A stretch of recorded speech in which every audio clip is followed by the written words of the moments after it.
but they're running a few minutes late. But we're going to start the hearing. Just understand on the first bill, which is Senate Bill 158, we have 10 people who have signed up to speak. We have about 13 people who have signed in. There is nobody in opposition to this bill. So consider that in your testimony and keeping it short. Don't repeat what other people have already said. And we're going to start with the Pledge of Allegiance, and then we'll jump right into the bill. I pledge allegiance to the flag of the United States of America and to the republic for which it stands, one nation, under God, indivisible, with liberty and justice for all. Great. And I'll recognize the Deputy Chief of Staff, Grant Bossi, who's going to be introducing the bill for Senator Innes. Thank you, Mr. Chairman. My name is Grant Bossi, Deputy Chief of Staff for the New Hampshire Senate. I'm here to introduce Senate Bill 158 on behalf of Senator Dan Innes, the bill's prime sponsor. The Community Development Finance Authority has been providing technical assistance and creative financing options to New Hampshire communities since 1983. Since 1998, the legislature has incentivized donations to CDFA through a tax credit program. Businesses making a donation receive a 75% credit against the business profits tax, business enterprise tax, or insurance premium tax. The program is currently capped at $5 million annually. Current projects funded through the tax credit program include the Bethlehem Redevelopment Association, the Grey Rocks Conservation Center on Newfound Lake, the Upper Connecticut Valley Hospital Wellness Center, and the Merrimack YMCA Early Education Center. Lack of housing remains the greatest economic challenge facing New Hampshire. It's not only a burden for New Hampshire families, but a barrier to attracting new employees to the Granite State. And an economy that isn't growing is an economy that's dying. The legislature is considering many new ideas to expand access to housing across New Hampshire, but let's also use the tools that have already been working. SB 158 would double the cap on the tax credit program to $10 million annually. This would increase the funds available for CDFA to invest in the local public-private partnerships aimed at rehabilitating vacant or underused historic buildings. I'll defer questions to the CDFA and the business owners here today to support expansion of this tested and successful program. Thank you for your consideration of Senate Bill 158. Thank you, Mr. Bossi. Thank you for introducing the bill. And I will call up the CDFA. Katie, if you want to come up. I have your written testimony, as do the other members of the committee. It's all here. So if you could summarize rather than read verbatim your written testimony, I'd appreciate it. Absolutely. Thank you, Senator Lang, and those who are with us today. I'm Katie Easterly Marte. I'm the Executive Director of the Community Development Finance Authority. And as you heard, we were established in '83 by the legislature to create these incredible incentives for businesses to be able to invest in New Hampshire. CDFA has that 40-year history in which we've invested over $250 million, which have impacted nearly all New Hampshire communities. Last year alone, we invested more than $25 million into New Hampshire, funding 177 different projects, and that engaged over 152 business donors into those projects. The tax credit program is a valuable resource for New Hampshire. It's effective and efficient. And for every $5 million that the state invests, $11 million in economic activity is created by that investment. As you heard and we know, there's a significant housing crisis in New Hampshire. And as you heard, this program has a proven track record of being able to advance important housing projects. The median sales price for family home increased by 47% since 2020. The statewide median gross income has increased 36%, and there's significant homelessness that we're challenged by. Our tax credit program helps to solve these complex issues. We're also very blessed to have the support of businesses to this program, and that's really the fuel behind the tax credit program. New Hampshire businesses value this unique state program, which incentivizes and rewards this public-private partnership. As a result, in participating in the tax credit program, as you know, a business's donation stays right in their community, advancing important projects like those that we need in housing. I want to talk a little bit about our donors because I think it's unique that they're so diverse in their size. Businesses from all over the state have made donations to the tax credit program. Those donations range from $200 to $125,000. In state fiscal year 2024, our donor data showed that 69% of our donations were under $20,000. 27% of the pledges were between 20,000 and 75,000, and just 4% were over 75,000. As you can imagine, business donors include small businesses, manufacturers, financial institutions, insurance companies, and automobile dealers. This program allows businesses to be part of the solution for solving our housing crisis. As evidenced by our partners, the State Investment Tax Credit Program is a vital and innovative resource. CDFA has experienced significant and steady rise in demand for the tax credits year over year. This demand well exceeds the current state tax credit cap of $5 million. In the past 10 years alone, CDFA received more than 300 applications for quality community-based projects. With funding requests totaling over $100 million, that's more than double what we had in authority to invest in those incredible community projects. It's a combination of innovative community development ideas, strong nonprofits to implement them, and a private-public partnership investment model that makes this an ideal program to help to solve the housing crisis. We urge your support, and I'd be happy to answer any questions.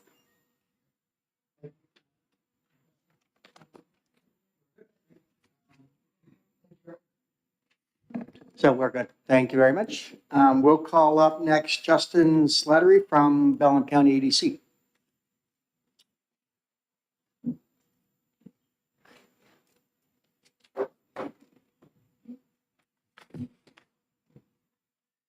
Good morning, Senator Lang, and good to see everybody. I am here as the Executive Director of the Belknap Economic Development Council, which is one of 9 nonprofit regional development corporations in the state.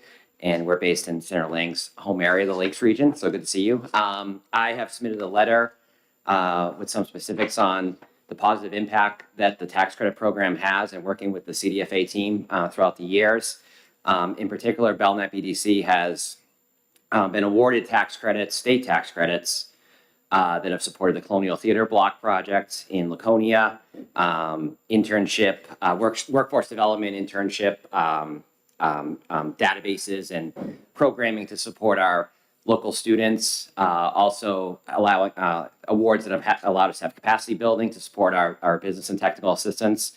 So we've utilized the program a lot, and I can see if this legislation becomes law, it would just be a win-win for everybody. I think it's the tax credit program is a way for businesses to really support worthwhile projects in their communities, keep their funds local. There's a lot of tax incentives as well. And I will just know, because I know you're going to hear from a lot of different people, as we're building funding stacks, as we're putting together economic and community development projects, it's a lot of complex funding. It's sometimes 12, 14 different sources of funds. I have found with the tax credit program, businesses understand it. It's New Hampshire based, and it really allows a project to gain momentum, if you will, by having those businesses be able to invest and get that credit and keep some of their liability both locally and support their community. So I just wanted to note that, and thank you. Questions? Gina, thank you. Thank you very much. Next up is Jennifer Goodman from the New Hampshire Preservation Alliance.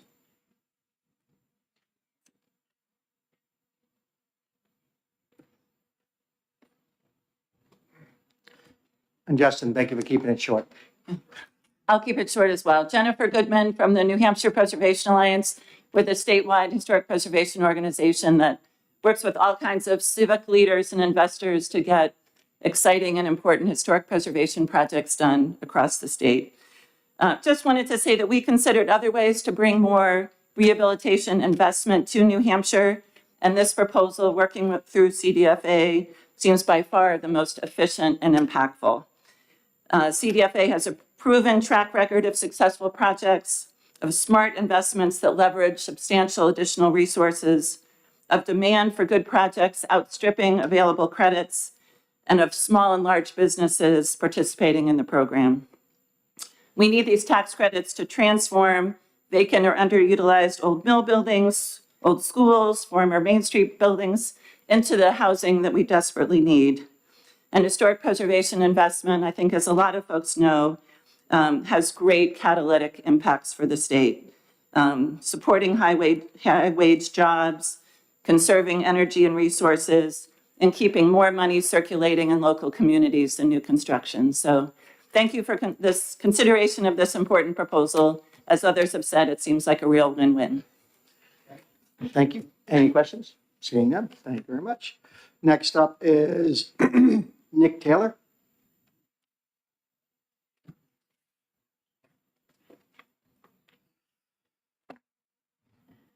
Good morning, Mr. Chairman and members of the committee. For the record, I'm Nick Taylor. I'm the Director of Housing Action New Hampshire. We're a statewide advocacy organization that supports increased access to housing. Our members include developers, landlords, property managers, homeless shelters, lenders, and more. We're in strong support of Senate Bill 158 because of the strong housing implications for this bill. There's a well-documented housing shortage, which won't go into too many details on that since other folks have spoken to it, but we have record high rental rates and vacancy rates that remain below 1%. And in a tough budget year, I think it's really important to put the dollars where they're most impactful. This is an efficient program that leverages private funds and has proven results over the years. We know that converting structures into historic housing can be difficult, and this is a program that will bring attention to it, bring resources to it, and help make that possible, which is a win-win for our communities to increase supply and keep iconic structures. It has funded programs all across the state and has really had that proven impact. So we are again in strong support of this program and hope the committee will vote favorably. Happy to take any questions. Any questions? Seeing none, thank you very much, Nick. Next up is Aaron Sturgis.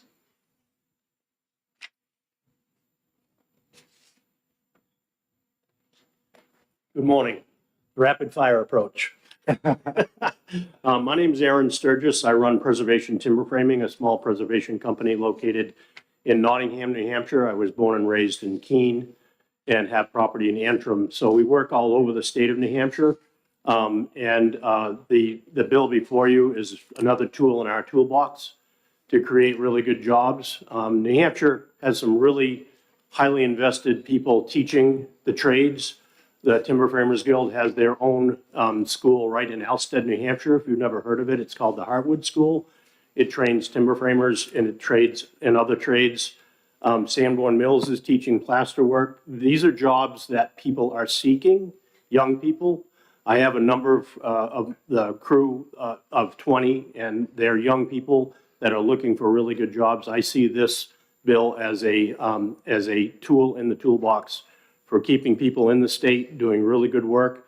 Every single town I walk through has one building that could have been rehabbed. And I think that this tax incentive is a way for that to occur and continue to occur. So I'm fully in support of it. So thank you. Yeah, I'd be remiss to say it's good to see someone else born and raised in Keene. you got it. Yeah, well, Next up is Harrison.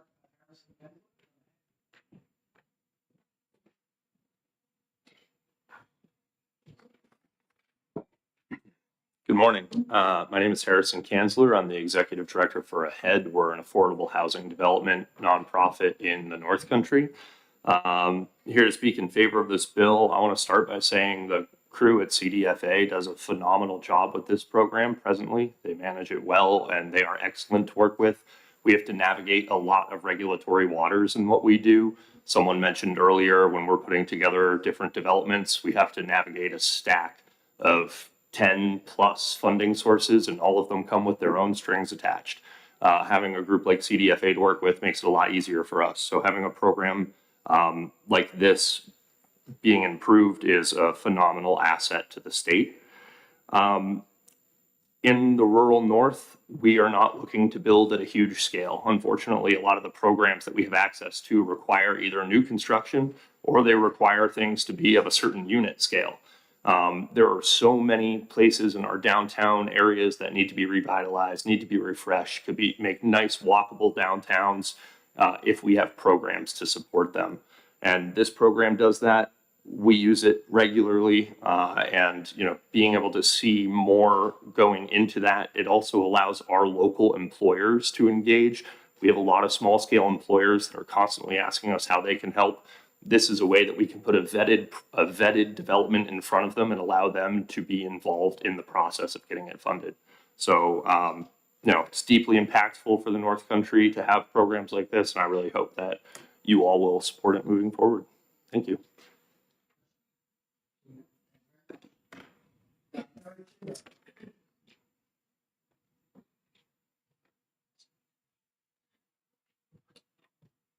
Chairman Lang, Senator Fenton, I'm Eric Chinberg of Chinberg Properties over on the seacoast. I've been developing and building in New Hampshire for almost 40 years. We started renovating mills 30 years ago, and at that time, markets worked. You could borrow money from a bank, put money in, and it could all work. In the subsequent decades, construction costs, regulatory costs have far outpaced wages, so we can't create housing now that people can afford. So as Aaron said, we need all the tools in the toolbox, and unfortunately, we're doing a bunch of projects in Maine right now because they have an equivalent of this that tips projects into the feasible column. I've got 3 projects in New Hampshire we just can't do. We've got them approved, designed. The Sanborn Seminary in Kingston, we need another boost in the capital stack to renovate that beautiful school. The Homestead Mill in Swansea, can't make the numbers work. And I've got another project in Charlestown and Somersworth where we've got buildings sitting just waiting for the climate of either interest rates, construction costs, inflation, and or other sources of capital to improve. So as Aaron said, it's a great tool in the toolbox. We need a lot of sources to make projects work, and this would be one that would be very helpful. Questions from the committee? Seeing none? Thank you. Very much. Is Dan, And the X sounds like a Z. It's Ensign. Thank you very much. Good morning.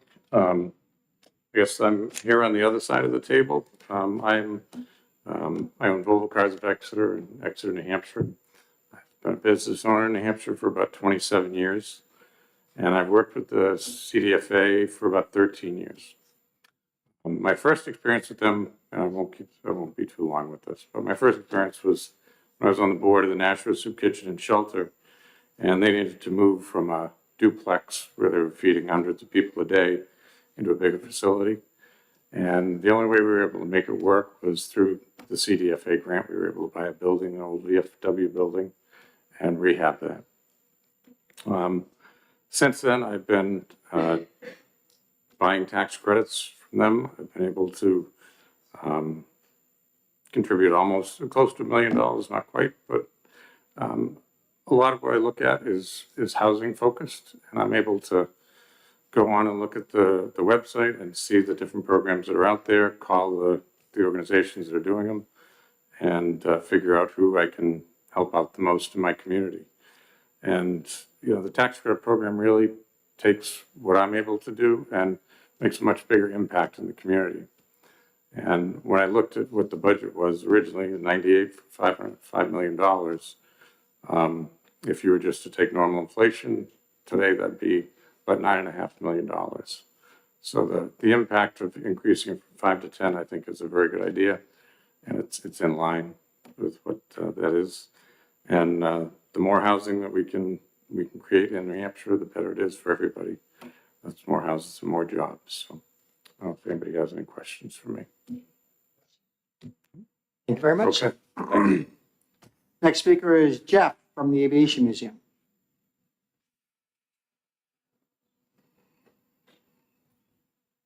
Hi, good morning, committee members.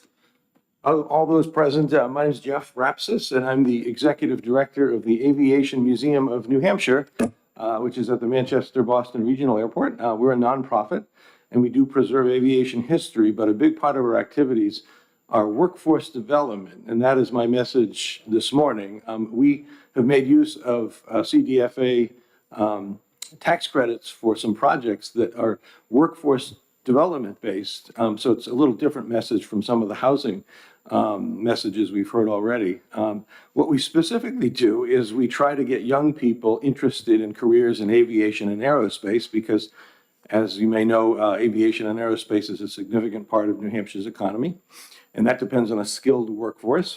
And if we don't get young people today interested in aviation and aerospace, we will not have the skilled workforce 20 years from now that we'll need to continue that trajectory. And so what do? We get young people, high school age people, to start building planes in their high school. High school kids building airplanes. What could go wrong? But we've done this for 5 years now, And it's a project where we do all the fundraising and then we go to a school district. We have 3 districts that we're working with now, Manchester, Lebanon, and Farmington. So it's a statewide program in which the high school students partner with our volunteers and they build an actual flyable aircraft. It's an RV-12 2-seat light sport aircraft. The aircraft is funded by us, and we use CDFA tax credits for all of these programs. We've had 2 awards totaling $450,000, without which we could not have financed these programs and made them happen in their school districts without any cost to the local taxpayer. And so we've got 50 kids in 3 different schools actually hands-on building aircraft. In Manchester, where we started, we've had 5 years of experience, and many of the students have actually gone on to go into careers in aviation and aerospace where they may not have before that. Without the CDFA tax credits as part of our funding package, we could not have done these innovative projects that allow businesses in communities to fund projects that they see value in, both for workforce development, but just supporting the school system. In Manchester specifically, it's a school district that has many challenges, and we receive support through CDFA tax credits from developers such as Dick Anagnost and Arthur Sullivan, because they want the school district to have a better reputation, which enhances all of their activities in the community. And so without the CDFA tax credit option, we would not have been able to do this. And I think as the years go by and as priorities change, if workforce development becomes something that we emphasize, CDFA tax credits are a way for that to be facilitated through many nonprofits throughout the state. So thank you. I'd be happy to answer any questions. Questions? Seeing none, thank you very much. Thank you very much. And our last speaker is Lorette Edelman.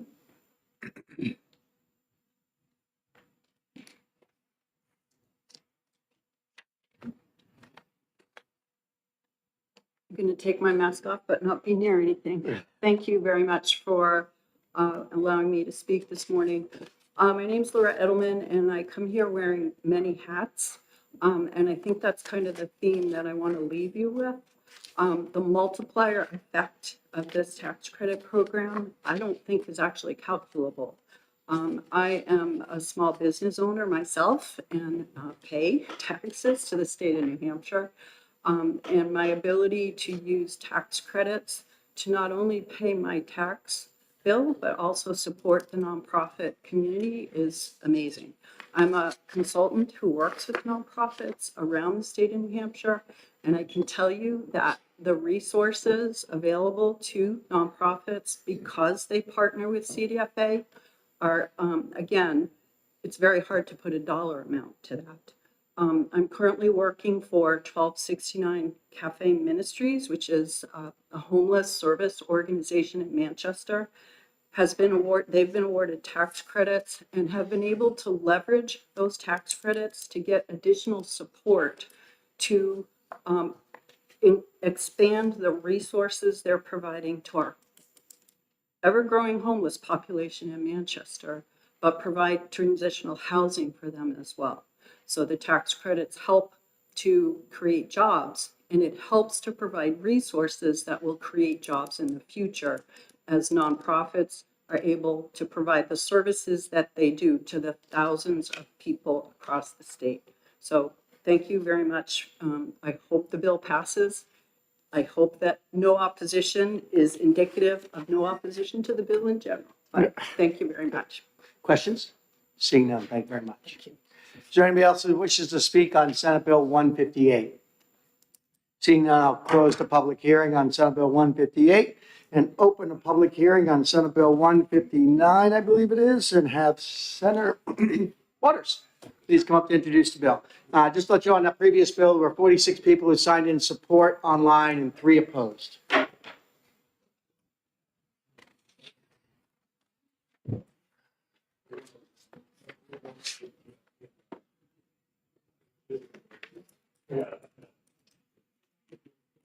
Well, good morning, Mr. Chairman and member of the committee.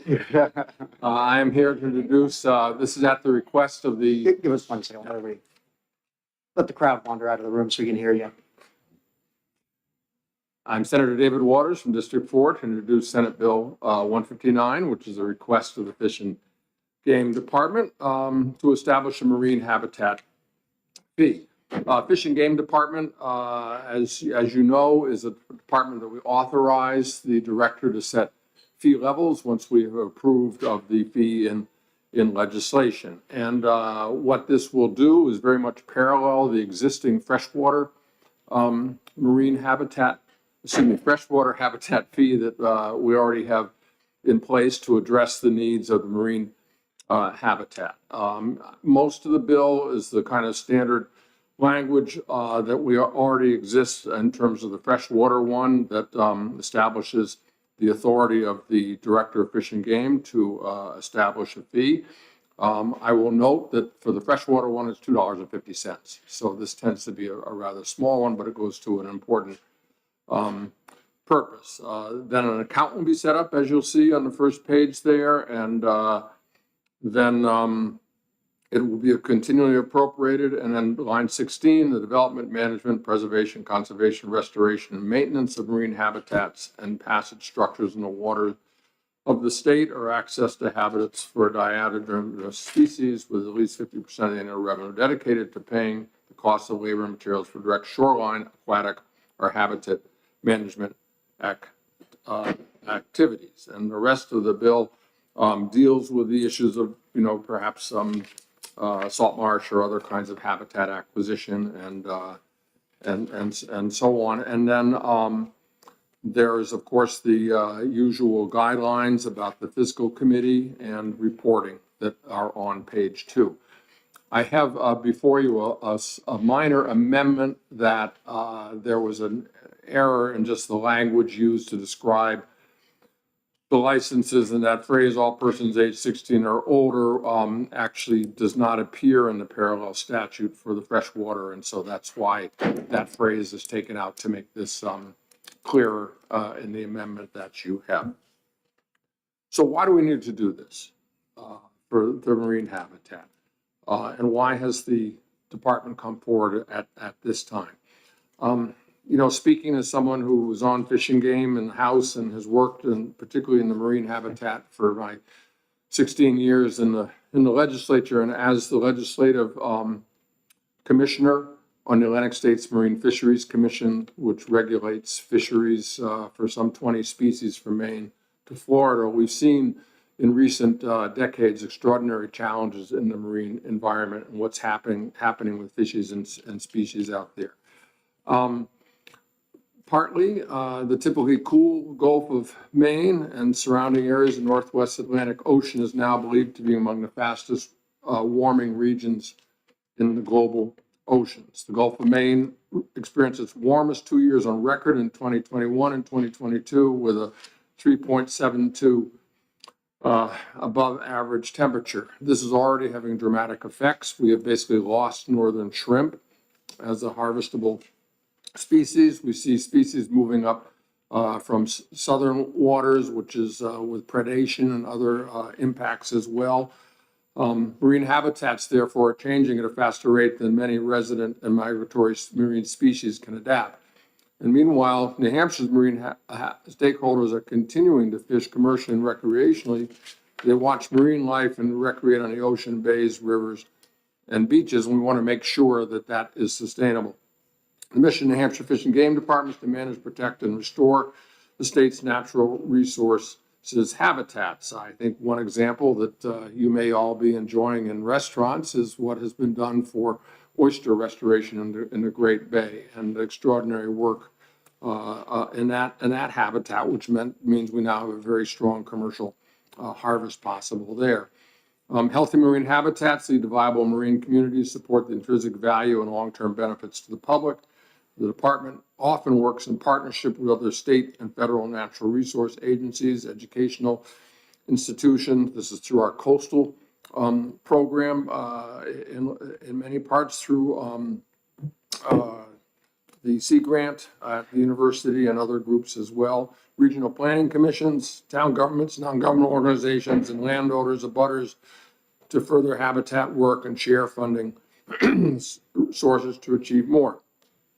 So currently in RSAs, we have to establish dedicated accounts. We have the wildlife habitat license and fish habitat fee, an RSA 214-1F and RSA 214-1G respectively. So those are there, they're doing good work, and that's the model for this one. Both are primarily focused on terrestrial wildlife and freshwater fish habitats. The marine habitat fee then will provide the same opportunities to fund habitat work and studies for the marine and diadromous species environment and protect and or rebuild habitats. Many funding opportunities and collaborations become available to study, improve, and protect New Hampshire's marine, coastal, estuarine, and shoreline resources. These funding and collaborative opportunities often require a funding match. So that if we're going to get funding from the feds on coastal program and other waterfront habitat work, we do have to have some required funding match, and this fund should provide that. So this account specifically for marine habitat will be able to further work and collaboration. Department personnel are here for more questions, but I'd be glad to entertain any that you may have as well.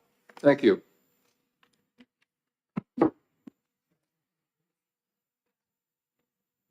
So I have one. So in looking at the statute in New Hampshire, that there is a fisheries habitat fee already established in code that we charge $1 for anybody who gets a fishing license, basically. Why are we not just increasing that and establishing another new fund called the Marine Habitat Fund and not use the Fisheries Habitat Fund that's already established in law? Yeah, thanks for the question. That's freshwater. I'm sorry? That's freshwater. Okay. That one is essentially covers freshwater habitat and that work. And so what we don't have is a dedicated one for the marine area, a dedicated fund and the source to fund it from those licenses. So if you look now at your freshwater license, if you go online and look at it, you'll see the $2.50 fee. When you do it for the freshwater, not there. I mean, the saltwater. Excuse me, for the saltwater, it's not there. And so we have a recreational commercial saltwater. We've got lobster, crab, we've got eel, shrimp, but nobody's getting those because the shrimp are gone, clamming. So there's a set of licenses, and if you click on any one of those, you'll see that there is a derelict gear fee that we established a few years ago on the lobstering. But in terms of this habitat, we don't have one. Thank you. Further questions? Seeing none. Thank you, sir. Thank you.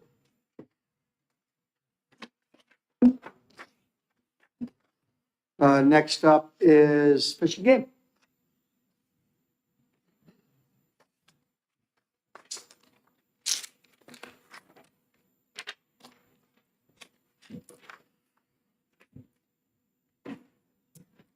Good morning, Mr. Chair and members of the committee. I'd like to thank Senator Waters for his support and for introducing this bill on our behalf. Apologies, we are without a legislative coordinator for a period, so if that testimony was not submitted ahead of time, our apologies on that. I will not read from the testimony. I will summarize for you today. Senator Waters did an excellent job advocating for why we're looking for this fee. For the record, my name is Renee Zobel. I'm here on behalf of the New Hampshire Fish and Game Department, representing the Marine Fisheries Division. The Fish and Game Commission also voted to support SB 159. Also like to thank Senator Waters for the amendment to the language. In the saltwater, we just work a little bit differently than the other license types, and that our licenses are not restricted to 16 years or older. So that language we asked to be struck so that it was consistent with the way our licensing structure is. So it would apply to those who hold licenses. In some cases, those are 16 and older. So that was the reason for the amendment in our case and our request for that. So as Senator Waters said, our job is to protect, manage, and restore New Hampshire's resources, natural resources. And in our case, our purview is the marine fisheries or marine habitat of the state and the animals that live within it. This often involves, as Senator Waters said, many partnerships in order to get our work done in the marine world, in the saltwater world. We have some of the fastest warming waters in the entire world, and that is causing species to shift into places they haven't been before. We're seeing a shift of species from south to north, and northern shrimp is a great example of a species that we are losing because there is no longer the right habitat for that species.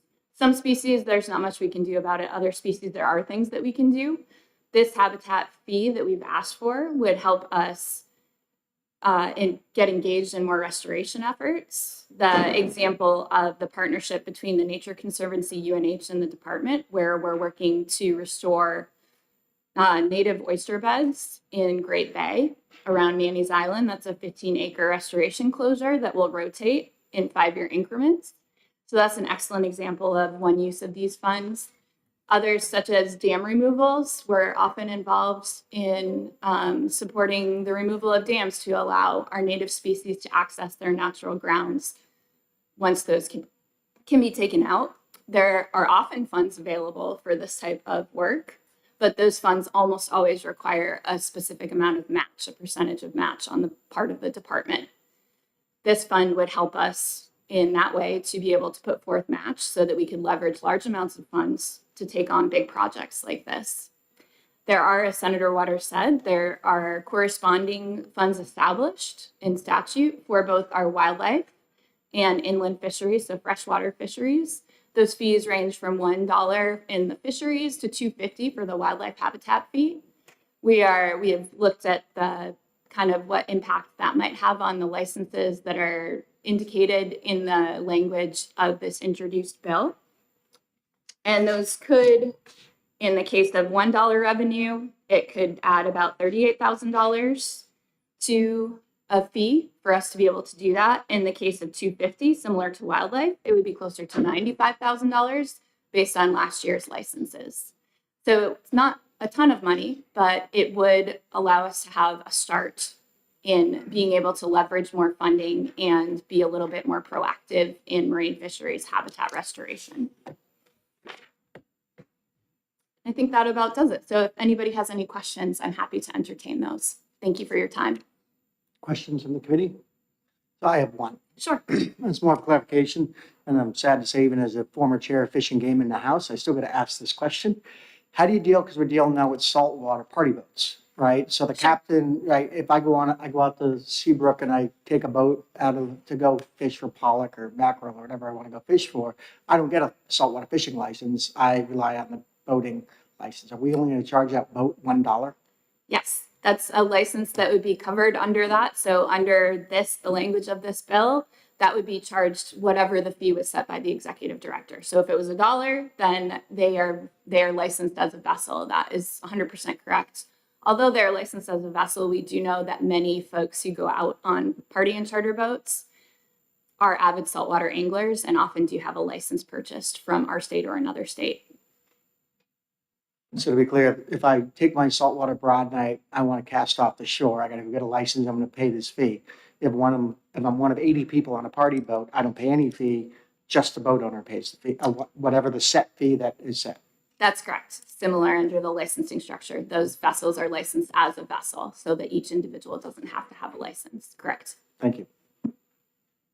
Senator Roosevelt. Thank you. Would the department be able to set different fees for individuals versus party boats? I don't believe so as written. The fee structure, that's a great question. I'm not an expert on that matter, but as it's written right now, it just says that this fee would apply to the licenses under the statutes that are listed. So my interpretation of that is that the fee would apply equally to those. However, we are asking that the executive director be able to set those fees as makes sense for the department and the climate. So I'm not sure if that's something that we might be able to do in rule when those fees are set. But my read through this is one type of fee that is applicable to these license types. So again, not my area of expertise.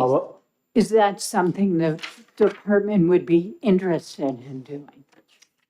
That's a great question. I don't know that it's anything that we've thought about. This is a start for us. We've never had a fee like this. We've never had a pot of dedicated funds specifically for restoration purposes and habitat concerns. So I don't want to speak on behalf of our director and the decisions of the department, but something we could certainly look at in the future if this were supported. Thank you. You're welcome. Further questions from the committee?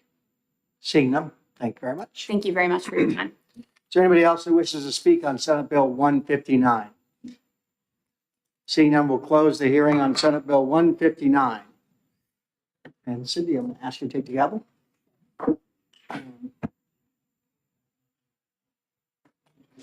Yes.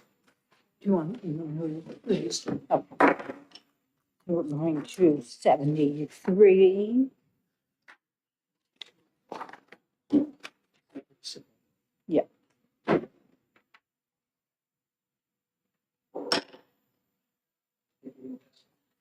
Sonia, let me know when you're ready. Okay. Well, we will open the public hearing on Senate Bill 73 and welcome the prime sponsor, Senator Lang. Thank you, Madam Chair. Thank you, members of the committee. Senator Lang from District 2, Chair of the Ways and Means Committee, and also on election law and finance. This bill I'm bringing before you is at the request of the industry. I'm going to let them speak to the majority of the bill, but I consider this bill a modernization bill. We haven't touched the statute in a very long time, and the two things it does is it changes the number of balls necessary for a coverall game from 50 to 49. And the other thing it does is it increases the maximum prize from $4,000 to $6,000. If I remember, when I looked at this the last time this had been touched, it was back in 19 something or other. Late 1990s, if I remember right, might have been early 2000s. So again, it's just a modernization to deal with the industry trying to keep up with what's going on, have prizes similar to other things that are going on in other forms of gaming. And I'm going to end with that. I'd rather not take questions. I think Mr. Boulay is going to be coming up to speak. It was at his request and his industry's request that this bill was submitted. Thank you.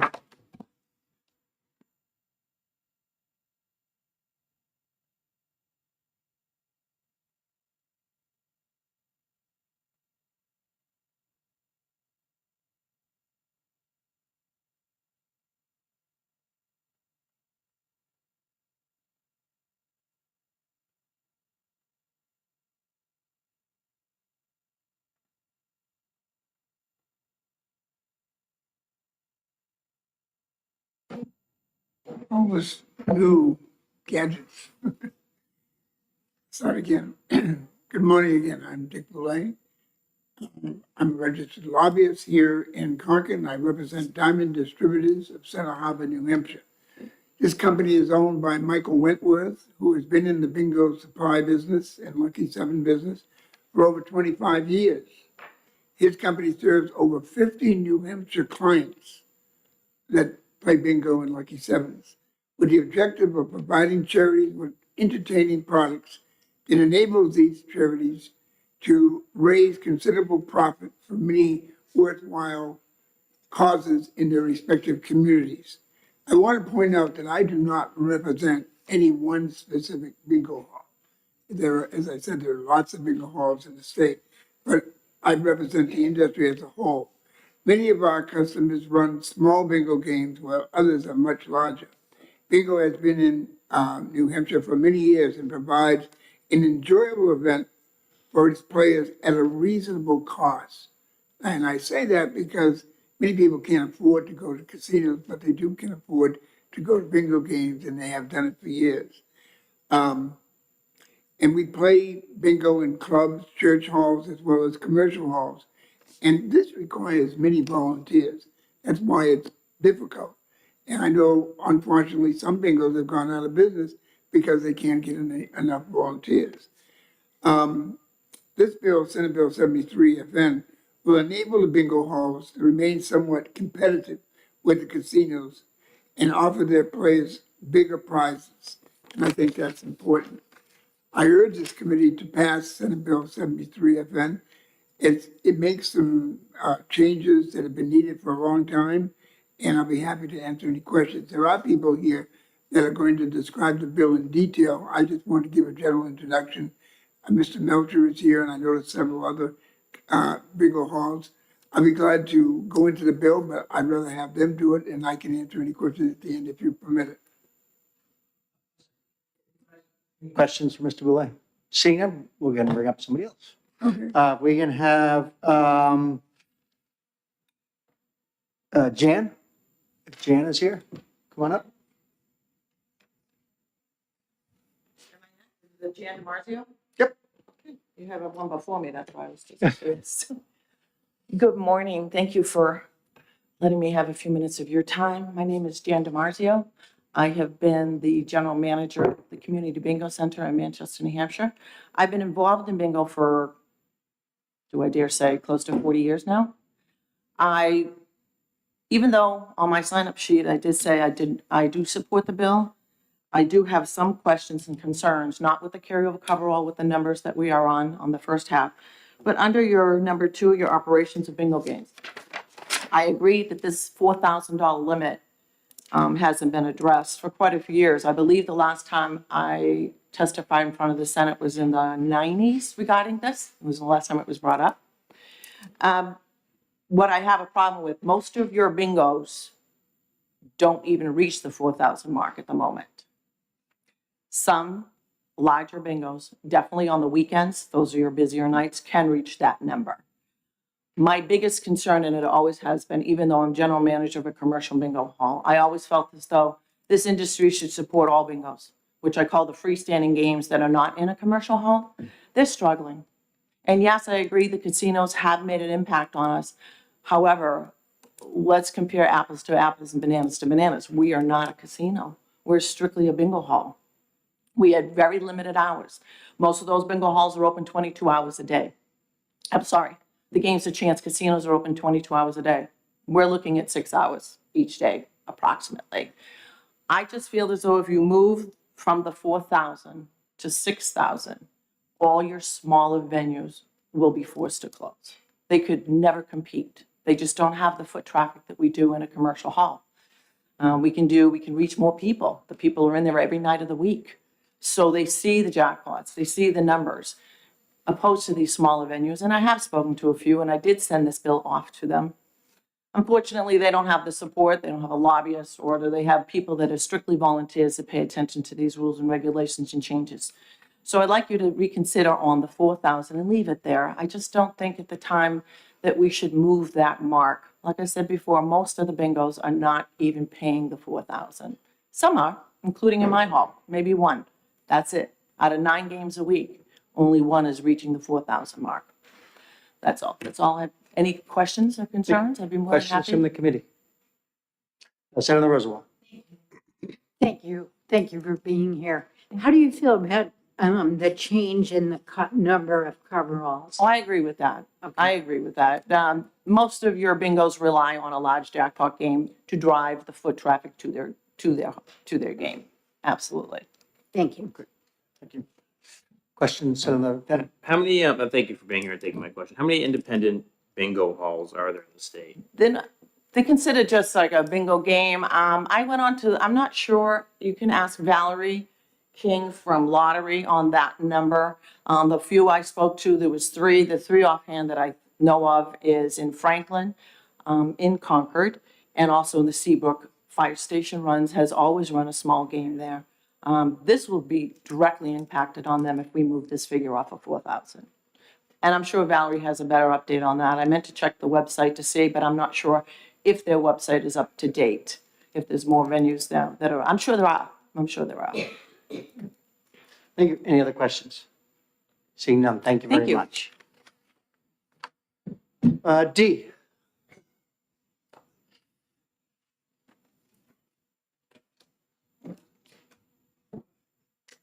Good morning, and thank you for your time. My name is Dee Lush, and I currently hold a bingo consultant license, as I have since it was initiated, and I've been part of bingo and running bingos since 1998. So I have been in the bingo world a very long time. In regard to the first part, the carryover coverall, I was actually going to try to find somebody to introduce a bill similar to this on my behalf, but I'm very involved in my local town government, and time just got away from me. So thank you for bringing this forward. After seeing that it was brought up, I did some research. I love doing research and running the numbers. And when this bill was first put on the books, like I said, even touched in the 90s. We didn't have computers. I don't know if you're aware, but bingo is not just daubing anymore. We have handheld computers, which drastically changed the amount of cards that are in play. So I would ask that the petitioner offer an amendment to go to 48 numbers. It would be a win-win for everyone. The players love playing for a large jackpot, and I don't want to equate ourselves with the lottery, but we all see the numbers go up when, you know, you hit that high 100 million mark or billion mark on Powerball, whatever. The sales go up. Anytime our sales go up because of our jackpot prize going up, 7% goes to the state of New Hampshire in tax. And we get more people at the hall. Charity makes more money because we sell more of our pull tab tickets. So it hurts no one going down one number.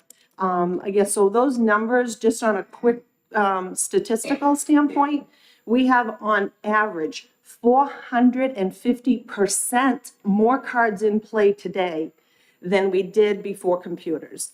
So the average person can dub about 18 cards, and your computers hold 108. And I ran my numbers from all my reports for many, many years, and that is the average, 450% more cards in play. So again, I asked for that amendment from the petitioner to go to 48. I don't see that they would argue with that. The prizes will just continue to grow.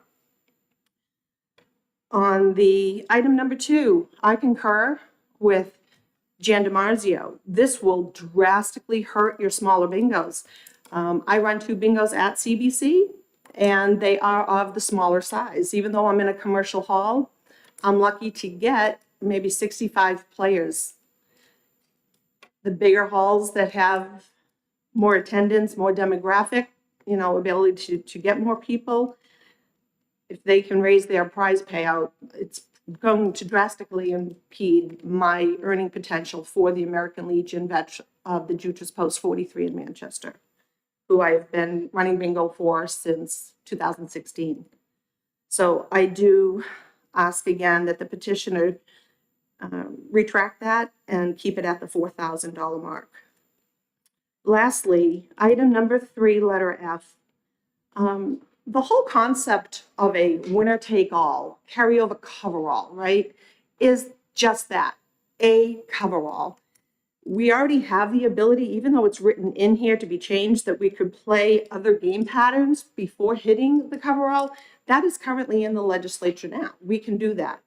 So if they want to pay out more prizes on the carryover, they can do that today.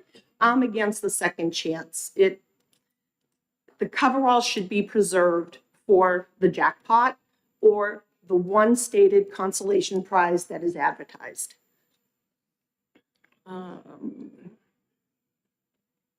So I don't want to repeat what's already been said, but do you have any questions? Questions from the committee? Seeing none. Thank you very much. Thank you so much for your time. Next up is Chris.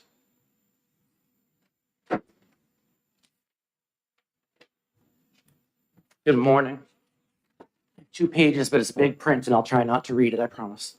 I am representing several organizations at the Hudson Veterans Bingo Hall in Hudson. My co-manager, Rhonda Lane, brought this up with me as well. Rhonda is in Mexico. She wanted me to make sure that the board knew she would be here. She was not in Mexico. Could you just move the mic a little closer? Yes, I'm sorry. We have 4 charities in our hall. And Marion Garish and Derry Wolverine Football, the veterans in Hudson, and also Salem Knights of Columbus all benefit from 7 days a week of bingo in Hudson. I just want to quickly give a little bit more background on the carryover. I want the committee to understand that this is a change that is not really a change. Bingo has been operating on 49 numbers for the carryover for at least 40 years. In 2014, a bill was put forward for a new shared carryover among many different halls. And somehow, when that bill got put forward, this number got changed to 50 accidentally or on purpose, or nobody knows. We all continued to do 49 numbers until this last summer, when the lottery informed every bingo in the state that we were all violating the law. And at that point, we all had to change our number back to 50. This is not a change. This is simply going to what every player has used for all these years. agree with what Dee said. Bingos like Foxwoods for this type of game do jackpots in 46 or 47 numbers. Getting it to 49 is generous to the players. 48 would absolutely help charities. If the Senate committee would like to do that, we're on board with 48 numbers. It would help us raise more money and continue the carryover. As far as the additional games, I did just look at Valerie and speak with her. The lottery does not consider it legal to play any additional games on the carryover at this point, and they have told all the charities that. So we would have to put that in the legislation. The second chance coverall is just a gimme to the players. Again, our charity, for as an instance, and this is a one-off, we had a $100,000 game last year, and we did not want Senator Lang to get all the money that everyone's putting in every week. So we said, let's give $1,000 on this, and the person that gets it second, let's give them $1,000, just to keep people coming in and give people more money. So it's something they like. It's just something to get more people into the hall. In addition, and just so the state understands, as far as revenue, which is important to the state as well, the more people that come in and play these games and play the carryover and winner take alls, the more money the state gets. The state gets 7% of all winner take all games, including the carryover. Second part of the bill is the 6,000. As has already been said, obviously the HHR game rooms have really done a number on bingos, as, not to just blame them, has Encore being 45 minutes from the Seacoast halls, the Manchester halls, Hudson halls, and Nashville halls. There's only so much bingo money to go around, and we need to compete. Revo Casino, Gate City Casino, they give away cars, they give away vacations. We are limited to $4,000 per night on everything. If we give away a turkey for Thanksgiving, it has to come out of the $4,000. We cannot give away door prizes like that. It all has to be counted. A lot of dates have been thrown around. The last time this was increased was 2007. We looked up all the bills. It was 2007. The time before that was 1991. I looked up the inflation rate. Since 2007, the dollar has gone up about 51%. This literally is equal to that, going to 6,000. Nobody is suggesting that bingos give away 6,000 every night. This is a tool for us as a possible, special event. Obviously, it would generally only happen on weekends. We feel it's very reasonable. Other bingo halls were mentioned. There are certainly smaller halls. It may hurt some of the smaller halls. Halls like Concord that were mentioned have bingo 1 day a week. They're not going to be put out of business for 7 days a week. They don't even operate now, except for more than 1 day a week. It's just a matter of competing. I just want to look at my notes real quick. To me, the last thing I'll say is that it's a business thing. It's a competition in business. Obviously, we want to help all the charities in the state. We want everyone to succeed. We wouldn't say that CVS couldn't put on a sale because it could hurt Rite Aid down the street. All halls have done other things to try to bring people in and keep people operational. Electronic pull tab machines were introduced before HHR machines several years ago. Several of us in this room testified against them because we thought they would hurt bingo, and Hudson is now the only hall in the state that does not have them because the players don't like them. However, other halls have brought them in to try to simulate that they're slot machines to get people in because they look and feel like them. Other halls have, they charge more rent to keep going. They charge other fees to keep going. Some halls have electronic tablet machines, as we said. Some halls fought them for years because they thought it would hurt bingo, the same discussion, and now every major hall in the state has them. We are just hoping to have a tool to try to keep bingo going. If we cannot get people in the doors, there is not going to be bingo, and we don't want to see that happen. So that's all I had. I'm happy to answer any questions if anyone has them. Senator Roosevelt, question. Thank you. I just want to make sure I heard you correctly on something. Yes, ma'am. Because what I heard was that the coverall was changed in 2014, but nobody was told until last summer by the Lottery Commission that It was something that nobody knew. Nobody knew. There was no guidance. Thank you. Further questions in the committee? Seeing none. Thank you very much. Thank you. And our last speaker is Mike McLaughlin.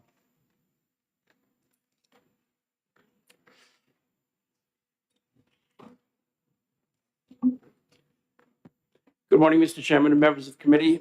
My name is Mike McLaughlin. I represent Community Bingo Center along with Arrow Distribution of Ohio for the bingo materials.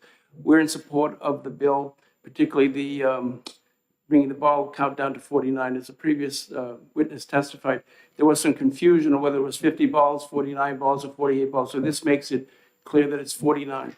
Also, the so-called come-along prizes in the second part of the bill, which allow many more players, not a lot more players, but to continue to participate in the game and keep the interest going in the game. So we support the bill. Thank you. Questions for Mr. McLaughlin?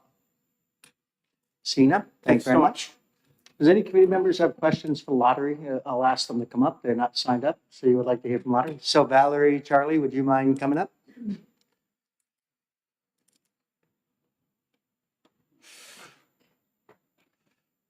Oh, we got our new compliance officer. So why don't you introduce yourself to the committee? This is our new John Conforti, who took a new job. He used to be the lottery compliance officer, make sure everyone's doing what they're supposed to be doing. We have a new compliance officer now. So why don't you introduce yourself? Of course, thank you. Good morning. My name is Cooley Arroyo. I'm the new Chief Compliance Officer with the lottery. I joined back in September, so I'm here to answer your questions along with Valerie. Great. So Valerie, we're just going to ask some questions of you. So It's changed, and it was 10 years later that the Lottery Commission told the bingo halls that the coverall had changed. Yes, that's correct. So I started it in 2014, so I can't speak to what happened prior to that. It was a separate commission at that time. It was the Racing and Charitable Gaming Commission. It came to our attention this past summer about the 49 balls. We looked at the statute. The statute said 50, and so we advised them that it was 50. I don't think that anyone was aware of.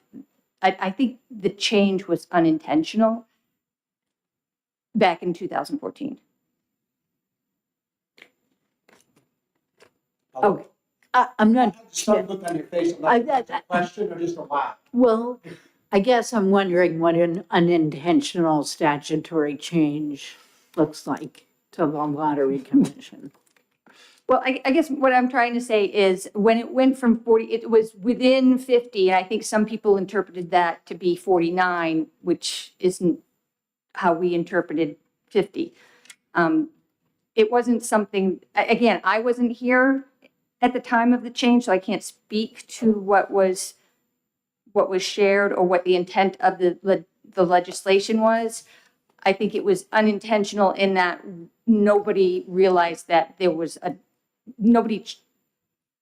it didn't come to anyone's attention that there were now 50 balls. Thank you. Senator Benton?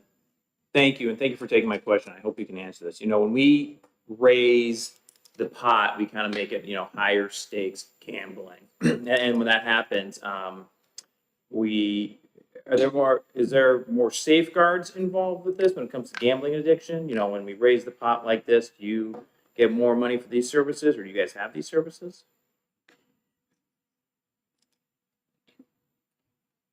There's nothing directly associated with a game. The services for problem gaming is a set pool that's for all types of games. It's not specific to a bingo limit increases, therefore the amount in the for problem gambling increases. It's not a direct correlation. There are funds for problem gambling, and they are significant funds, but it's not directly associated with this rise in the bingo limit isn't going to necessarily impact those funds. Is that what you're asking? If the prizes are increased, do we increase the problem gaming funding? Follow up if I may? Sure, Yeah, absolutely. yes and no. So, I think my question was curiosity as well. We're talking about raising potential, making the pot more lucrative for people. Mhm. And that might attract more people to gamble. That might, increase higher risk gambling, things like that. And I was just curious, when we raise the pot, and maybe we haven't done this in other parts of gambling, the gambling industry, do you guys retroactively look at this and say, well, now we're probably going to attract some more people to we contribute more to whatever gambling addiction services there are? Do you have those gambling addiction services? I was just more curiosity than kind of pointing the finger. I can take that question, Senator. So the responsible gaming and gambling addiction services that you're talking about, that's prescribed elsewhere in statutes. So I think what Ms. King's point is that for bingo specifically, we don't see anything in this statute, or I'm not aware of any other in the existing bingo statute that would require a commensurate raise, like if this statute is passed into law. But I do think really what we can do in terms of problem gaming and responsible gaming, is certainly prescribed by this body, and we will certainly do whatever, as a matter of policy, the legislature instructs us to do. But determining what to do with those funds and how to allocate them is certainly beyond our control. Thank you. So, Senator Fenton, just to give you, we're going to have some more gaming bills, and we are going to be talking a lot about responsible gaming. And I've had some conversations with the director about responsible gaming. I will say, I think I made this statement earlier that for the last 4 years, we've allocated money to responsible gaming, and it's not been spent at all. So no one's asking for services, and we're not spending money on any services because no one's coming forward saying, I want to go get addiction services and asking for help or anything else. Nothing's been spent out of the money we've already allocated. But we're going to be talking we're going to be talking later on about we need to look at responsible gaming in a bigger view of all gaming, whether it's sports betting, or whether it's slots, or whether it's table games, whether it's bingo, horse racing, whatever. We need to look at it as a bigger picture and talk about how we're dealing with responsible gaming as a big picture, because right now we kind of have a bunch of little pictures in different areas. You have a little bit over here and a little bit over there. So I am planning on bringing that up. And one of my other bills, we're going to have a conversation about maybe amending it to include something a little more progressive. So anyway, any other questions for lottery? Thank you, Mr. Chairman. Thank you for taking my question. There was a concern stated about the smaller bingo parlors. Are they still called parlors? The commercial they're called commercial halls. Okay. Those are the ones that are licensed locations. You can have, if you have, like you're a VFW, you could have it in your facility, but if you're hosting many charities, it has to be at a commercial hall. Okay, so the concern was it was going to hurt these smaller halls. I've gone to the Manchester bingo to support my kids' school. You mentioned veterans, which of course none of us want to see the veterans harmed in the process. Can you speak to that? Is that a concern? There are 11 licensed commercial halls in New Hampshire. We can't really speak to how this will impact them. They don't have to go up to 6,000. And as Dee mentioned, they probably won't go up to 6,000, but this gives them the opportunity to go up if resources allow.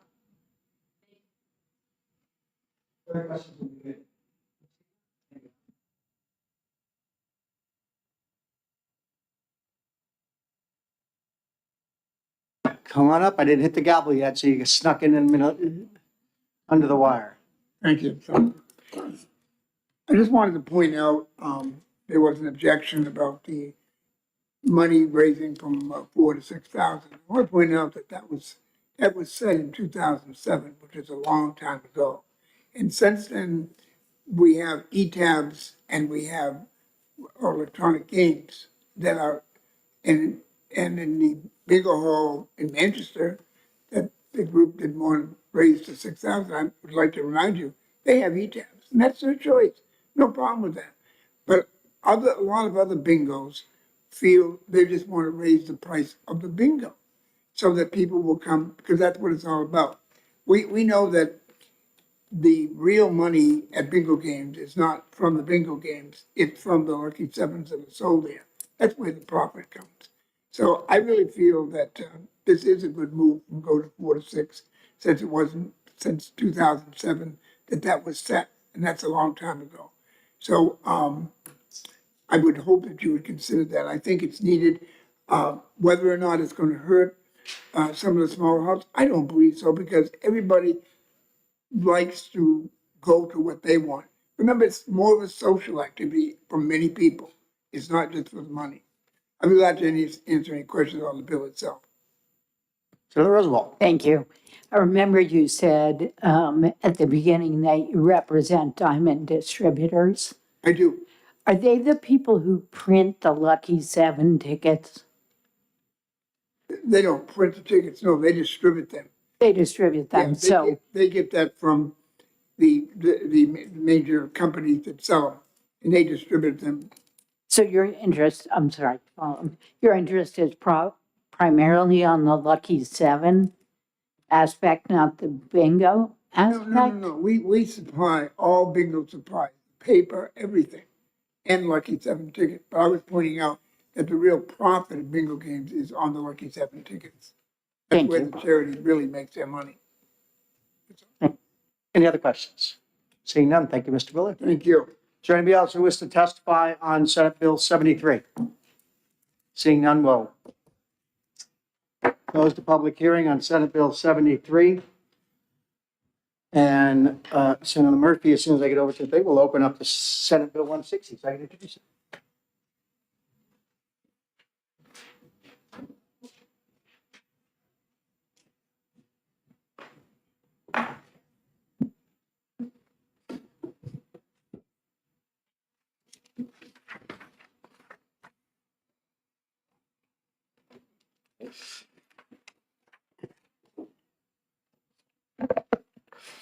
We'll open the hearing on Senate Bill 160 and recognize the prime sponsor, Senator Lang.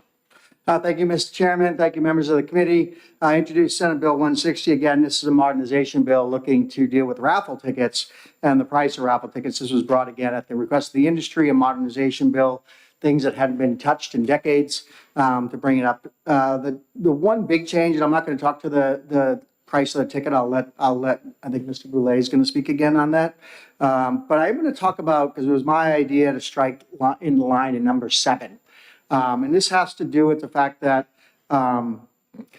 in other forms of gaming, we've stricken the requirement that the charity actually be present and do things. And yet for bingo, we've left that legacy piece still in. I wanted to align this with the other forms of gaming. Again, under this, the raffle tickets had to be sold by somebody who actually works for the charity. And we're now going to allow, considering we have commercial bingo halls, the employees of that commercial bingo hall can sell raffle tickets and just clean that language up. And with that, and again, you see, we raised the prizes. Again, it had been touched. It's a modernization bill to allow for the kind of prizes and raffles that can be held. I'm happy to take questions, but again, it's a modernization bill. And I think again, Mr. Boulay will come up and speak some more to the bill. Any questions? Senator Rosenwald. I'm just curious about the change on line 4, where you strike the word sequentially. Yes. Again, I'll let Mr. Boulay speak to that. It has to do with the way they distribute it. The tickets, there was some concern that, say I'm issuing raffle tickets and I take a handful off and I give them to one person, sell it, take another handful off and I give it to another person, and I sell number 3 before I sold number 1. Did I sell them sequentially? Are they out of order? Are they a sequential issue? And the bottom line is we just wanted to clear up any ambiguity with that statute and just say that they don't have to be numbered and sold that way. And he'll speak some more about it as well.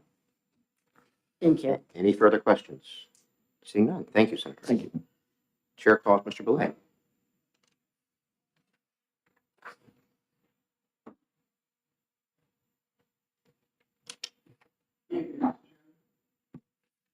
I'll be very brief on this one. I was talking about the law changing on the other bill.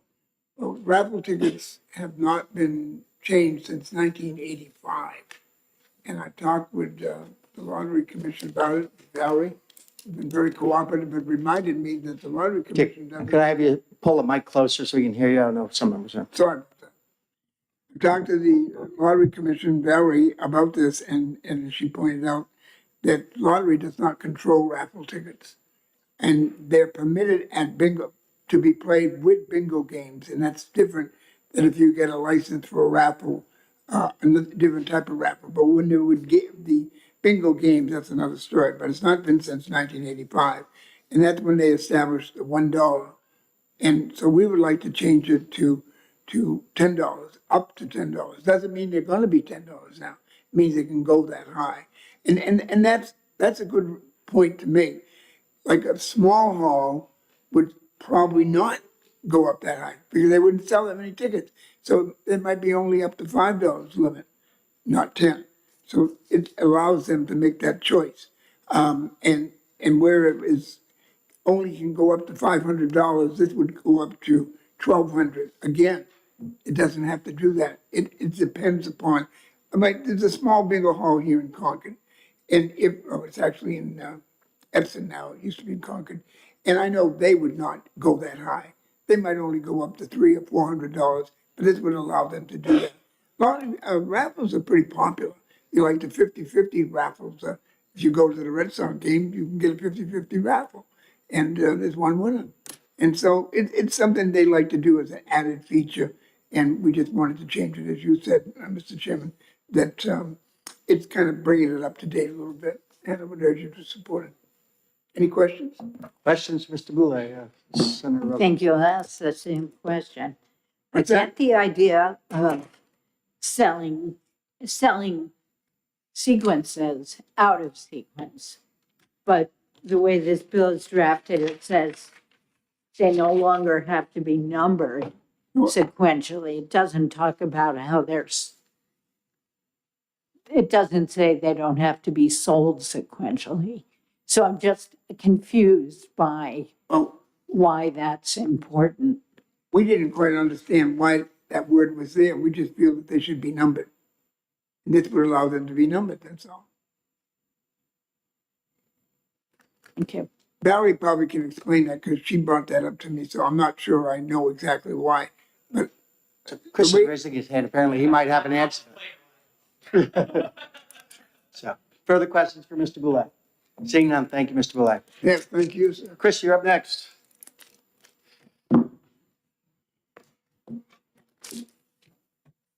Thank you. I'll be extraordinarily quick. I'll answer the sequential first for Senator Rosenwald. We have, let's say on a Saturday night in Hudson, if we're selling raffle tickets, they're the small strips of raffle tickets. Let's say, we get 300 people and there's a line of 15, 20 people.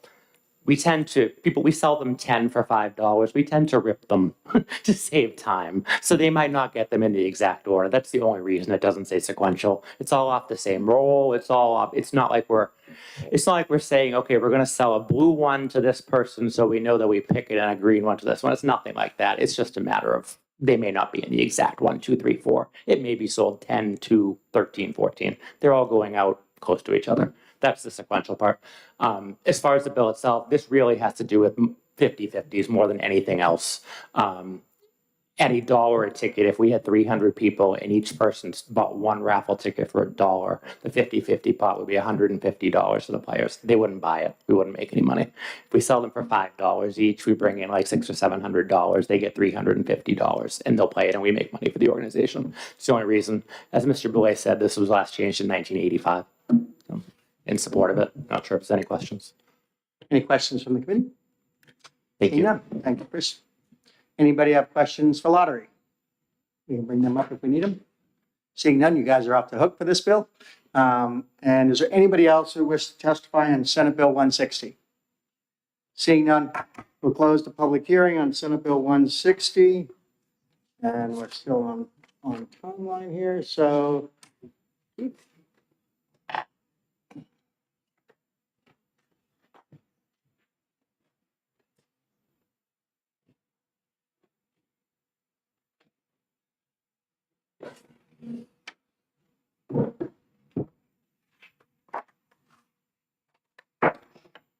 Call to order the hearing on Senate Bill 147 and recognize the prime sponsor, Senator Lang. Thank you, Mr. Chair. Thank you, members of the committee. Senator Lang, representing Senate District 2. This bill is really simple. We have back when New Hampshire used to have horse tracks, we limited betting to just those horse track locations. So we had Hinsdale, Rockingham, Seabrook, and Belmont were the 4 locations where you can go bet on horse racing. However, we no longer have horse racing, but we still have the archaic law that says that those are the only 4 locations you can possibly do it. There's only 2 left that currently are grandfathered into this form of betting, and that is Belmont and Seabrook. They're able to offer simulcast horse racing. All other charitable gaming locations cannot. This bill just removes that that grandfathered clause and just says everybody can sell simulcast horse racing. So if I want to go down to Nashua and bet on the Kentucky Derby, I could go down to Nashua and bet on the Kentucky Derby at the operation there. That's all this does. There's a lot of language, but it has to clean up some old statutes to take care of it. So lottery, I think, will probably answer any questions you have, but that's the genesis and the impetus of the bill. Senator Lang, I have one question. Yeah. Just want to clarify that this does not limit simulcast betting to facilities that have historic horse racing. Correct. It's any all games of chance charitable location. Gaming. Any further questions of the sponsor? See none. Thank you. Thank you. Is there anyone else that would like to speak? Does anyone want to hear from lottery? See none. I close the hearing on Senate Bill 147. All right. All right, so we've heard all the bills today. I guess I'd like to go into executive session, not for the purposes initially of approving anything, but let's have a conversation, but we can't do that So unless moved.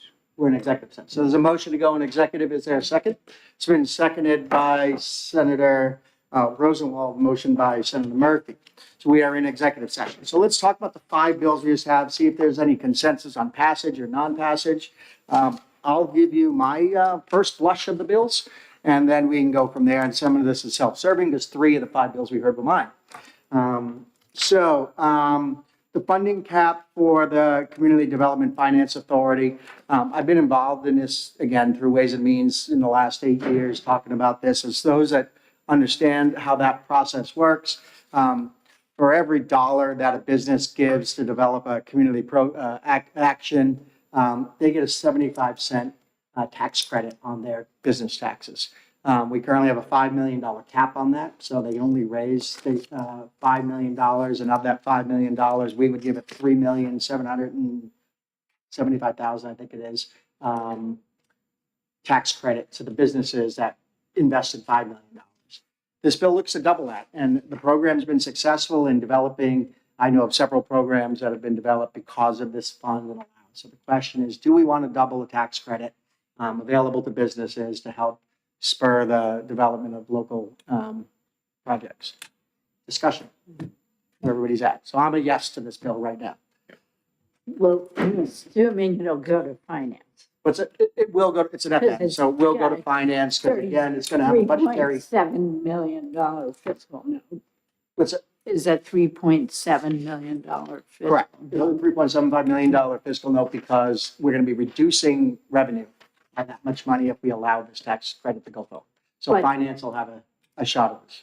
I do have another comment, and it's something we did either last year or the year before.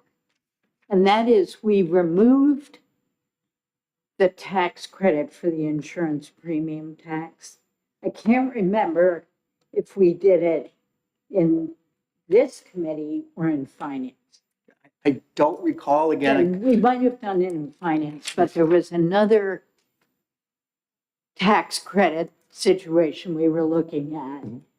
And it made sense to have it applied to the VPT and the BET, but we didn't think it made sense for insurance carriers to be able to take a deduction on community development. So I'd like us to think about removing that part of the tax credit since we did that. And I wish I could remember LBA would be able to figure out. So the one thing I will say where we about that, did again, remember, this is not a cumulative tax. I can't take it off multiple taxes. I can only take my total credit off whatever taxes I hold. So if you're an insurance fund and I owe BBT and I owe BET and I owe the insurance premium, it can be applied to any one of those 3 taxes. It's not specific to. So again, I think, I'm not sure why that tax was in there, but other than it is a business tax that's paid by the state, by our business partners. But it's not you only take the credit once in your accumulation. So again, I could take it, if it covers my 100% of my BET and 50% of my BET, I can use it, right? In that. But I can't use it I can't double up on it. I can't use it twice for both taxes. I think what we heard was that people were selling that tax credit, so they weren't using it themselves. I don't know if you can transfer a tax credit. I don't believe that's true. DRA shaking their head, no, that's not true. You can't do No, that. you can't. So Do you remember which why don't we bring, DRA, if you don't Place. mind coming up so you can engage in this conversation? we took it out of? Sorry, I'm not DRA though. I don't know if you want me to sit, but I'm Katie Easterly Marte with the Community Development. Oh, right. Oh, Right, CDFA. The tax credit is not transferable. okay. Sorry, the credit is not transferable. Well, we have a precedent. So, all right. So where do we stand? So I'm a yes. Yeah, Cindy, yes. I want to I agree. I think, raising that cap is a smart investment. I think we're aware of the reduction up front, but ultimately it's going to increase federal funds and it's going to create economic growth. So I think it's a great mechanism to do that. I'm a yes. Yes. All right, great. So I'd Yes. entertain a motion to, we're in executive session. I entertain a motion to go in on Senate Bill 158. So moved. Been moved by Senator Fenton, seconded by Senator Sullivan. Is there any further discussion on Senate Bill 158? Hearing none, all those in favor say aye. Aye. Those opposed, nay. Move consent. Moved. That's been moved and seconded for consent, moved by Senator Fenton, seconded by Senator Murphy for consent. All those in favor of consent, say aye. Aye. Those opposed, say nay. The ayes have it. Senator Fenton, would you take it out if it's necessary?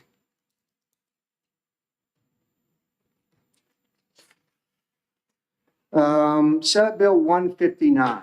This establishes a new fee to be put onto, currently we have, for freshwater fisheries, we have a fee on freshwater fishing licenses that go to maintain our freshwater fishing habitat. However, for saltwater fishing licenses and other licenses, we have no fee to maintain our oceanfront.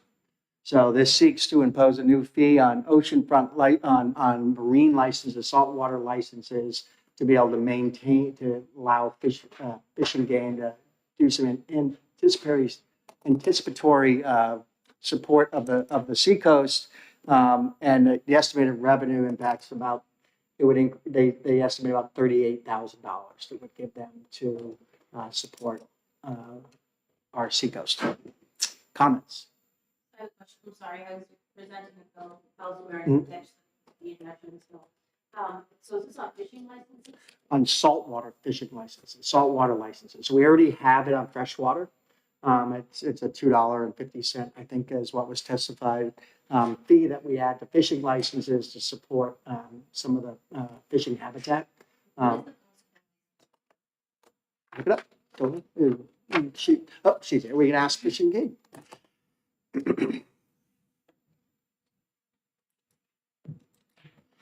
Renee Zobel, Fish and Game. So it depends on the license type as far as the saltwater is concerned. So we have a recreational saltwater license that with usually a credit card transaction fee is about $16. And then it ranges to Could you say that number again? 16. 16? 16 for the recreational, but we have a whole suite of licenses this would apply to, including oyster, clam, all our commercial licenses that the commercial harvesters have to get, aquaculture, and saltwater fishing vessels for higher fishing vessels who take people out at sea to fish. You're welcome. Further comments? So I do know that, again, Fishing Game's struggling with revenues. And that's been the issue, and that's why this was brought forward, is we're trying to avoid general fund dollars to go to this and have the industry support itself. And that's the reason for the fee. I'm not, so. I would say, I'm on board with it. My only fear was that it did not specify the fee amount. So we're not sure what the exact fee could be on these fishermen. And I think that could be cause of concern. I know we talked about potentially $1 and potentially $2, what it would yield. So, I think it's good. I agree with what you said. I think we need to support, these conservation efforts. That was my only issue with the bill, was that there was just no set fee. I'd like to offer a compromise, which would be that the proposed fee get approval of the fiscal committee. So that it's not, $10 or $15. There's some oversight of what the department's proposed fee would be and approval. And I know it's not the full legislature. Well, that would come to JALCAR, because it'd be under rules. By giving them their rulemaking authority to do this, it would come before JALCAR for the rulemaking and the fee setting. Okay. That being said, so what's the fee on freshwater? The freshwater fee is set in statute, and they're actually hoping in the future to be able to move that to rule just for some more flexibility. That's $1. And the wildlife habitat license, which is on hunting licenses, that's $2.50. That is set in rule. $2.50 on which one? On the wildlife habitat fee. So that's why we when we looked at it, we looked at That's $1. charged on hunting licenses? That's charged on hunting And what's licenses. the price of a hunting license? Oh boy. I want to say somewhere in the $35 to $50 range. So Don't quote me roughly- on that. I work in the saltwater. So Roughly a 15%, roughly 15 to 20% fee, basically. Right? $30 fee at $2, be at 10%, roughly just shy of 10%. Why don't we do this? Why don't we hold this bill? I think we want to consider what we want to do. We could cap it as a percentage of the cost of the license, if we wanted to, and say that shall not exceed language, 10%, 15%, whatever number we think is appropriate, if we decide we want to move forward with this. But why don't we hold this bill, and we'll let members think about it. We'll let Fish and Game ruminate on it and see if there's a way we can make sure that we maybe cap that cost, so we know you don't come in with a $50 fee, which would be, objectionable to the legislature. yeah, just to follow up, there are multiple licenses that this applies to, and some of them, one of the licenses costs $500, for example. So this is just Well, again, maybe we do it as a percentage. Yeah, right? the So if we set a lowest. flat fee, we can talk about Yep. not to exceed a certain percentage of your license cost. The lowest one was the $16 license, which is why I use that as an example. And that's the one that's got the $1 fee on it. No, that's our saltwater fishing license. The $1 fee is on our freshwater said fishing freshwater license, one. which I think is about $35. Yes, great. Okay. I'm assuming it's the commercial licenses. All right, so let's hold off on this one. Everybody okay with that? We'll hold it. Let's hold that bill back. Let's talk about the bingo games. 173.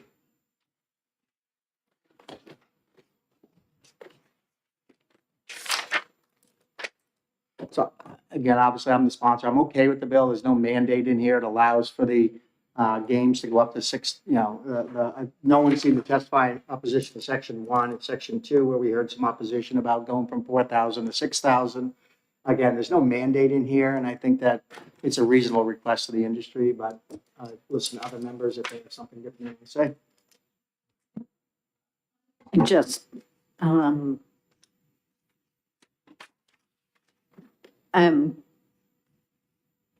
amazed that the Lottery Commission did not inform anybody for 10 years. And this bill isn't the place to do it, but I have to say that I'm shocked, really shocked. And I've had children, so not a lot shocks me. Any other comments on it? Yeah, I have concerns based on the testimony that was brought in, that I understand no one has to go up to that value, but it is going to be difficult for the smaller bingo halls to get up to compete if they're not giving out that kind of prize.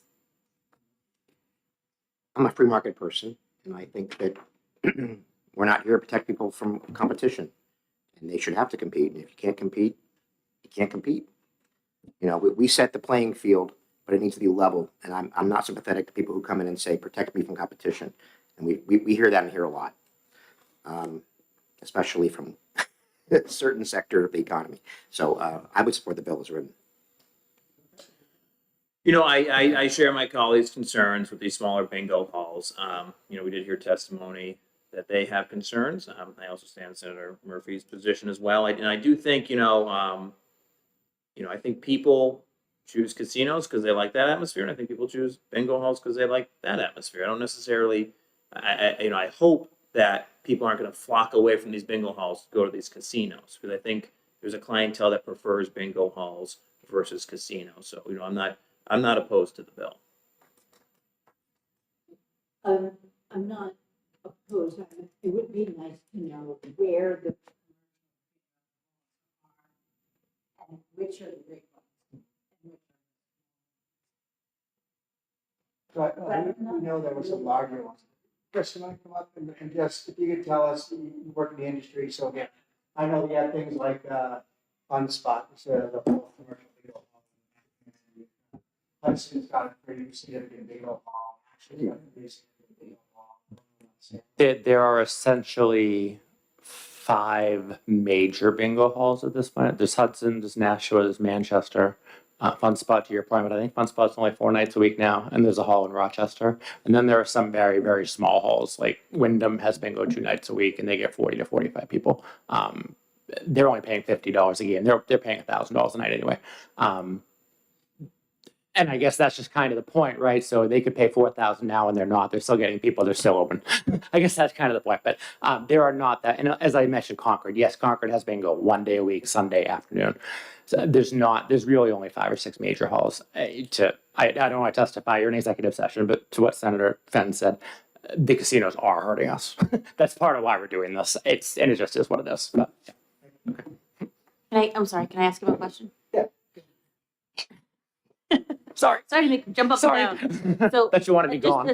just on the last thing that you just said, so you think that this actually makes you more competitive with the larger halls? Again, and I mentioned, Foxwoods earlier, and obviously Foxwoods is 2 hours away, and I realized that Foxwoods does almost every month $100,000 bingo. And I understand it's a casino, but we are limited, as I said earlier, to $300 on our 10 games to add up to the 4,000 with a couple other games. And yeah, we give them 10 turkeys at Thanksgiving. We have to take that $200 out of the 4,000. Gate City, 2 miles away, can give away a car. So yes, it is. We just need something. I truly believe bingo is going to go out if we cannot stay competitive. I realize they've left. Manchester has lost more than half of their crowd. That's part of why they're against this, I believe. But they also put those electronic pull-tab machines in half their hall. So again, it's what people choose to do for competition. Thank you. My takeaway from that is I don't know necessarily that it's casinos versus bingo halls, right? The question I think we're asking is, do we think that someone's going to leave Franklin, a smaller bingo hall, to go to Laconia and is only there only 4 days a week, or go to Manchester because Manchester has increased their price from $4,000 to $6,000? Am I going to leave Franklin and drive down to Manchester and play bingo? Or am I just going to stay at my local bingo hall? I personally believe they're going to stay in the local bingo hall. It's not going to have a significant impact. It will allow for maybe certain nights to have bigger prizes, and that kind of thing. So it may attract a few more players. It may have a few more players staying there. But my inclination is the bill as written won't hurt, especially given the geographic disparity of where all those major bingo halls are. I don't know that the small halls are going to suffer. So in Manchester, it's different. We have both in the same city, right? And so when it comes to competition, I agree, competition is good for business. However, as someone who's been a volunteer and relied on these funds for things, if we get there's a lot of nonprofits trying to get funds from here, schools, churches, everything. And if the more we lose, the less funds we have to support those nonprofits that are doing such good work. And so that's my concern. I think you addressed it when you said it actually helps you compete with the bigger halls. So that was my concern. Should Sweeney Post, that's near and dear. So I just want to make sure that they won't get harmed in the process. And if I may, just, the competition, obviously, I understand the competition with the halls. We are attracting, especially the 3 southern halls, Massachusetts. Massachusetts law still only allows them to pay up to $500 per any single game. So they come here. So we're, again, trying to attract them as opposed to them going to Foxwoods or going to Encore. I totally understand your point.